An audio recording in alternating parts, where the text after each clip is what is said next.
अस्सलाम वालेकुम। कैसे हैं आप सब? उम्मीद है कि सब खैरियत से होंगे। मैं भी अल्हम्दुलिल्लाह बिल्कुल ठीक हूँ।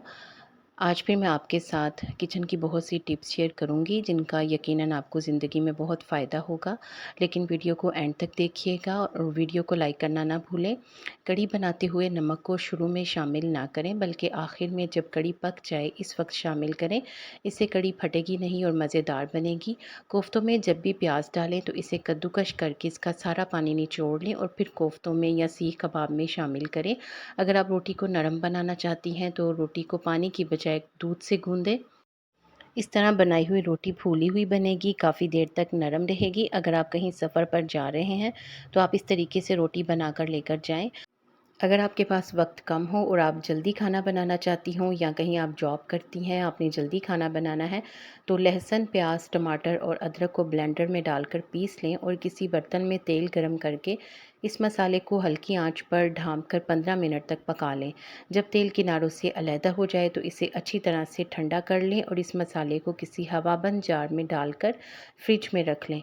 इस मसाले को आप 2 हफ्ते बगैर किसी परेशानी के इस्तेमाल कर सकती हैं। जब भी आपने खाना बनाना हो बस इस मसाले में गोश्त या सब्ज़ी डालें और मज़ेदार खाना बना लें।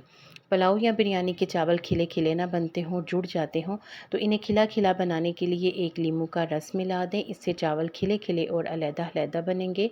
झटपट भटूरा बनाना चाहती हैं तो मैदों को दही और उबले पिसे हुए आलूओं से गूंद लें। इस अमेज़े में थोड़ा सा नमक भी शामिल कर लें। भटूरे को बेलते हुए खुश्क मैदा लगाएं, तेल ना लगाएं। भिंडी के लेस को ख़त्म करने के लिए फ्राई करते हुए भिंडी में थोड़ा सा नींबू का रस मिला दें। इससे भिंडी लेसदार नहीं बनेगी, क्रिस्पी और मज़ेदार बनेगी। और भुने हुए ज़ीरे का पाउडर बना के रख लें। जब भी कोई सब्ज़ी बनाएं तो चूल्हे से उतारने से पहले सब्ज़ी में भुने हुए ज़ीरे का पाउडर शामिल कर दें। इससे सब्ज़ी का मज़ा दुबाला हो जाएगा।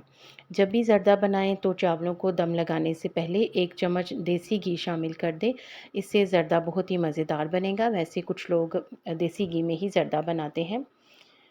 नरम और फूली हुई पूरियाँ बनाने के लिए पूरियों के लिए आटा जब भी गूंदें तो आटे में 2 चम्मच सूजी भी शामिल कर दें।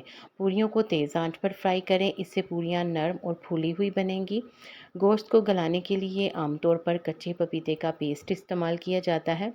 लेकिन अगर कच्चा पपीता ना हो तो पक्के पपीते के छिलके पीसकर इस्तेमाल किए जा सकते हैं या फिर खरबूजे के छिलके भी पीसकर इस्तेमाल कर सकते हैं। इसके अलावा लहसुन के दरमियान से जो डंडी निकलती है वो भी अगर आप गोश्त में डालेंगे तो उससे भी गोश्त जल्दी गल जाएगा। लेकिन सर्व करते हुए वो डंडी आप निकाल दें। मछली पकाते हुए मछली की स्मेल को ख़त्म करने के लिए मछली को धोने से पहले सफ़ेद सिरका लगाकर थोड़ी देर के लिए रख दें। फिर अच्छी तरह से धोकर मछली को फ्राई करें और जिस तेल में मछली फ्राई करते हैं वो दोबारा इस्तेमाल के काबिल नहीं होता। उसे दोबारा इस्तेमाल करना हो तो मछली को फ्राई करते हुए तेल में थोड़ी सी अजवाइन भी डाल दें। इससे इस तेल में से मछली की स्मेल नहीं आएगी, आप उसको दोबारा इस्तेमाल कर सकती हैं। और मछली को पकाते या काटते हुए हाथों से भी बू आने लगती है जो हाथ धोने के बाद भी नहीं जाती। हाथ को धोने से पहले अगर हाथों पर थोड़ा सा लीमू निचोड़ लें, अच्छी तरह से मल लें और फिर साबुन से हाथ धोएं तो हाथों में से मछली की स्मेल नहीं आएगी। हाजमे के लिए बेहतरीन चाय। इसके लिए आपको 6 से 8 पुदीने के पत्ते दरकार हैं और उसमें 1 इंच अदरक का टुकड़ा डाल दें। 1.5 कप पानी में डालकर 4 से 5 मिनट तक उबाल लें और छान कर पी लें। ये चाय हाजमे के लिए इंतहाई मुफीद है।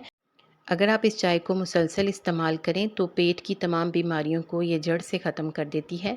इसके साथ साथ ये सर्दी की अलामात को भी रोकती है। इस मौसम में भी इस कहवे या चाय का इस्तेमाल करना चाहिए। उम्मीद है आपको ये टिप्स अच्छी लगी होंगी।